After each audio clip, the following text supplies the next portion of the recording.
আলাইকুম ভাই। ওয়ালাইকুম আসসালাম। আরে মিঠু ভাই কেমন আছেন? আলহামদুলিল্লাহ ভাই। বন্ধ করেন, গান বন্ধ করেন ভাই। গান কেন ভাই?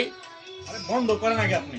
আচ্ছা ভাই, বন্ধ করছি ভাই, বলেন। ভাই এই যে ভাই আপনি অসুস্থ হইলে আমাকে মেসেজ করেন, ফেসবুকে স্ট্যাটাস দেন যে ভাই অসুস্থ দোয়া করেন, সবাই অসুস্থ আছে দোয়া করেন।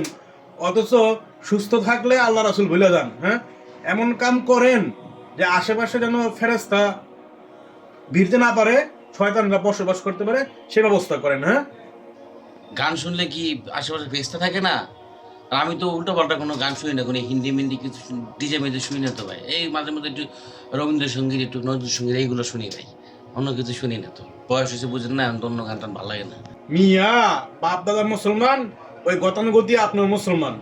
মিয়া কি কি কর্ম করলে, কোন অবস্থা থাকলে কি কি করলে আশেপাশে ফেরেশতা থাকে না, আর এই সুযোগে শয়তানরা আশেপাশে ভিড়ে, এগুলো একটু তো শিখা দরকার নাকি?